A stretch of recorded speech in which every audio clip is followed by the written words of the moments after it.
à chaque fois que tu rencontres quelqu'un, c'est la grande question, quand est-ce que je dévoile que j'ai un trouble de santé mentale pour pas que la personne prenne ses pieds à ses mains puis s'en vont, tu sais, mais s'en aille. Mais moi, j'ai toujours divulgué dès le début. De toute façon, je veux dire, je prends ma médication, je me suis pas cachée de ça. Fait que ça, je connais beaucoup de personnes que, une fois qu'ils se sont ouverts, la personne les a laissés tomber. Moi, comme je dis, c'est arrivé une fois, puis c'était peut-être aussi l'incapacité de mon chum de faire face à la situation, là. Tu sais, qui a choisi plus d'être libre, puis de... Tu sais... mais c'est ça, la stigmatisation en couple, là... C'est la grande question, c'est quand est-ce que je me dévoile? Quand est-ce qu'on s'aime assez, là, ou que je suis assez sûre de lui pour qu'il ne prenne pas la poudre d'escampette, là? Au niveau affectif, quand j'ai rencontré ma conjointe Fabienne, avec laquelle je vis maintenant depuis au-delà de 18 ans, quand je lui ai prêté un volume, bon, pour lui parler un petit peu de ce que je vivais, ce que j'avais vécu dans la dernière année avant de la rencontrer, c'était un livre sur la maniaco-dépression. Puis, elle m'est revenue d'un trait, tu sais, puis elle m'a dit, elle dit, moi, ça me fait pas peur, tu sais, fait que tout dépend de l'expérience des gens. Tu sais. Elle vivait avec un père qui avait un diabète tellement sévère, qui était amputé d'une jambe, qui était amputé du pied de l'autre jambe, qui avait un cancer du côlon, qui portait un sac. Tu sais, fait que pour elle, les difficultés, la maladie, les souffrances pouvaient prendre toutes sortes de visages. Elle avait cette conscience-là. Donc, elle voyait bien qu'elle avait affaire aussi à quelqu'un qui était quand même relativement solide, même si la stabilité, pour moi, n'était pas acquise à ce moment-là. Aujourd'hui, en relation amoureuse, c'est bizarre. J'ai un trouble de santé mentale. Je rencontrerais quelqu'un qui a un trouble de santé mentale, probablement que j'aurais peur de sortir avec. C'est grave, hein? Mais c'est comme ça. C'est comme... J'ai tellement traversé de choses, j'ai-tu envie de m'occuper de quelqu'un d'autre? C'est ça que ça fait dans ma tête. C'est ça qui va se passer. À quel niveau qu'il est rendu dans sa croissance, lui-là? Il tue juste ses médicaments? Ben non, tu sais. Il a-tu fait du cheminement, tu sais? Fait que... je ne sais pas si je vais avoir envie de prendre le risque d'être avec quelqu'un qui vit des psychoses de temps en temps. Puis pourtant, j'en ai fait des psychoses. Fait que c'est dur pour moi de juger la société stigmatisante. Parce que je suis aussi, pas par méchanceté, c'est la peur, c'est la crainte, c'est est-ce que ça va désordonner ma vie, est-ce que je suis prête à donner tant que ça, je suis tant donneuse que ça. Je pense pas d'être si donneuse que ça. Je suis donneuse, mais en dehors de mon pied carré. Quand je rentre chez nous, mes affaires... je suis pas le goût, et pourtant, je regarde mes relations, je suis pas sûre que j'en ai eu un qui était sain d'esprit. Ils n'avaient pas des diagnostics vraiment définis, fait que peut-être dans ce sens-là, ouais. Sans vouloir creuser, là, à un moment donné, je me suis ramassé à la Place Versailles, puis j'ai rencontré quelqu'un, puis moi, mes références depuis 30 ans, c'est la psychiatrie, c'est la santé mentale. Fait que je me suis mis à parler de santé mentale, puis elle m'a dit que c'était tabou. Avec l'expérience, c'est pas le premier sujet que je vais aborder. Là, je suis marié depuis 1 an et demi, puis ma relation avec mon épouse, elle m'aide beaucoup, là. Elle m'aide beaucoup, elle aussi. C'est rare. C'est rare que tu vois ça en psychiatrie, un initiateur de service qui a réussi une vie de couple, là, tu sais. Ça fait quand même 16 ans et demi qu'on est ensemble, là. Mes relations amoureuses, j'ai toujours rencontré beaucoup de compréhension.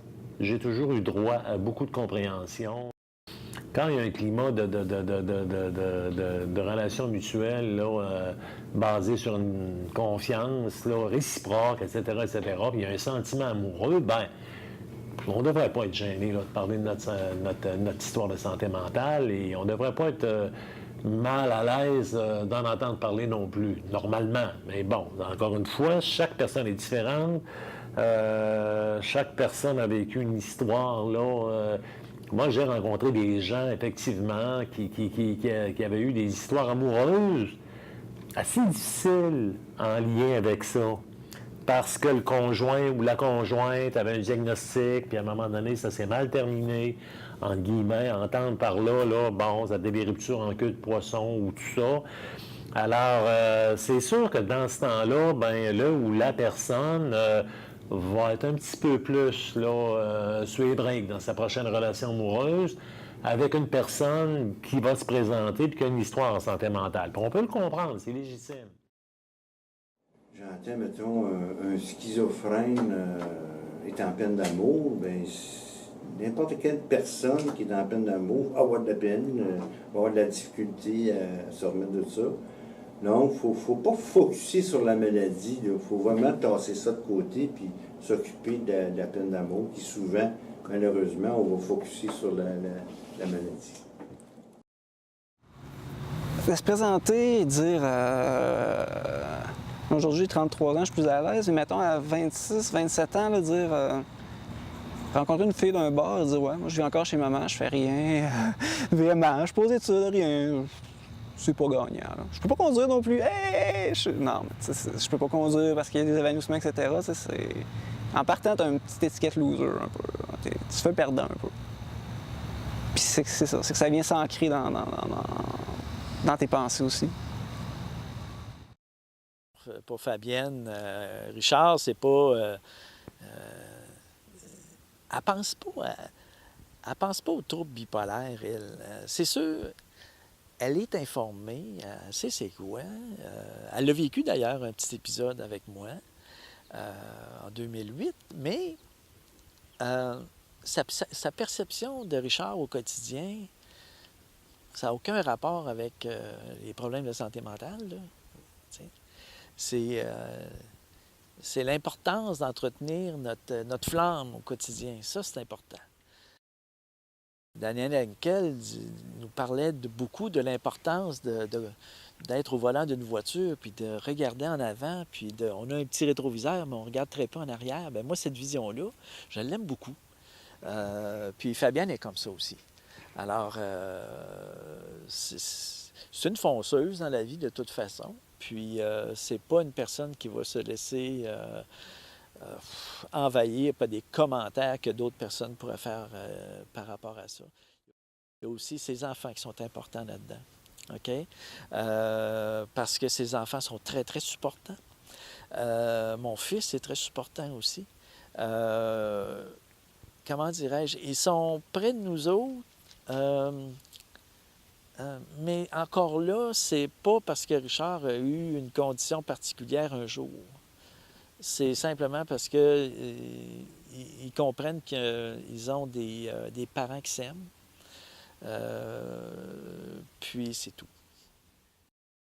Le seul petit regret que j'ai, c'est que lors de mon premier épisode, il y a une relation que j'avais avec une femme de la région de Québec que j'ai carrément perdue. Bon, j'ai perdu de vue. Ça, pour moi, c'est quelque chose, encore aujourd'hui, après quasiment une vingtaine d'années, j'aimerais beaucoup revoir cette personne-là, ne serait-ce que pour se percevoir d'une façon différente. Pour peut-être répondre à certaines de ses questions, si elle a des questions, pour lui dire « je suis heureux ». Pour simplement voir, pour voir qu'on a peut-être avancé dans la vie. Mais c'est le seul petit regret que j'ai, c'est d'avoir perdu ce lien-là, qui était quand même un lien assez précieux à l'époque.